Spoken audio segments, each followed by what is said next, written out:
Gus Durian harus move on, Mbak Yeni Wahid stop provokasi.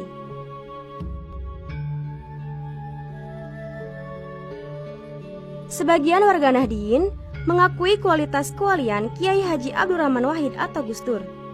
Meneladani Gus Dur bukan lagi sekedar sebagai intelektual dan politisi, tetapi juga moralitas kepemimpinannya. Ada begitu banyak saksi mata betapa Gus Dur dengan ridho dan lapang dada merestui kepemimpinan Kiai Aziz Mansur sebagai Ketua Dewan Syura PKB dengan Muhaimin Iskandar sebagai Ketua Umum. Sebagai politikus, keriduan semacam itu tidak mudah dimiliki oleh seseorang, karena itu adalah sikap seorang pemimpin sejati. Kepemimpinan sejati tidak diwariskan secara biologis, melainkan secara ideologis. Kenyataan ini bisa kita lihat dari diskusi publik yang kembali viral.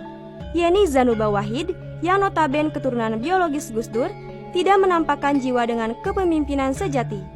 Yeni malah memprovokasi perpecahan PKB daripada menyerukan persatuannya. Yeni Wahid mengungkit-ungkit luka lama yang sejatinya sudah sembuh di tangan hukum. Bahkan, tidak henti-hentinya menyebut Ketua Umum PKB Muhaimin Iskandar merampas PKB dari tangan ayahnya Gus Dur. Di sini, menjadi sangat tampak bahwa Gus Durisme mudah diselewengkan, bahkan oleh interpretasi keturunan biologisnya sendiri. Gus Dur adalah pribadi yang mudah memaafkan dan tidak iri-meri pada siapapun, termasuk pada Muhaimin Iskandar sendiri. Muktamar Ancol dan Muktamar Parung 2008 memang realitas sejarah yang tidak bisa dipungkiri. Partai besar ini, yang konon memperjuangkan ukhuwah, ternyata juga sempat tergelincir dengan berkonflik sesama warga Nahdien. Namun, Gus Dur bukan tipe pendendam. Perpecahan pun bukan cita-cita kita semua.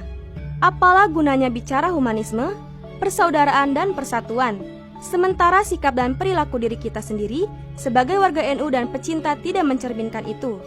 Hari ini kita membutuhkan figur yang patut diteladani, mengajak seluruh elemen bangsa untuk bersatu, lebih-lebih sesama warga Nahdien.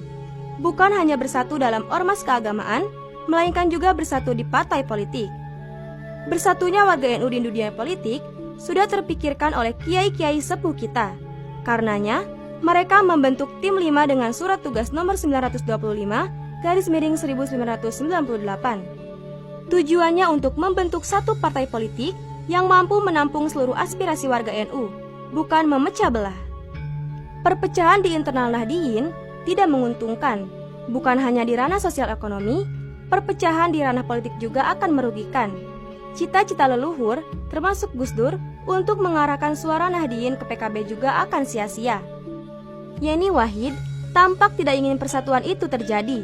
Luka lama sekaligus borok Nahdien sendiri diungkit-ungkit lagi, seperti ada dendam kesumat yang tidak mau dilupakan hanya gara-gara dinamika politik internal. Hemat penulis, PKB adalah milik NU sesuai amanat surat tugas PBNU 1998. Karenanya, seluruh warga Nahdien, termasuk Yeni Wahid sendiri, berhak memimpin PKB. Yeni dapat mengonsolidasi masanya untuk mendukungnya menjadi Ketua Umum PKB, menggantikan Muhaimin Iskandar. Kepentingan subjektif semacam itu tidak lantas ditempuh dengan mengorbankan persatuan pendukung PKB.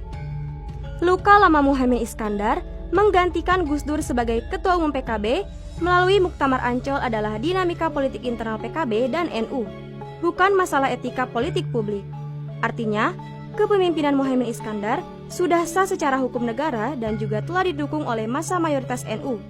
Jika Yeni ingin menggeser posisi Cak Imin, maka mekanisme internal parpol sudah tersedia, tanpa perlu menyeret fenomena gagalnya Gus Dur mempertahankan PKB sebagai masalah etika politik di mana Cak Imin dituding merampok PKB. Alhasil, dengan tidak memprovokasi perpecahan PKB antara kubu Muhaimin Iskandar dan kubu Gus Dur, Yeni Wahid telah menunjukkan kedewasaan berpolitik. Gus Durian akan menjadikannya setidaknya sejajar dengan perjuangan ideologis ayahnya yang mencita-citakan persatuan umat manusia, apalagi persatuan warga NU dan pendukung PKB. Wallahu a'lam bishawab.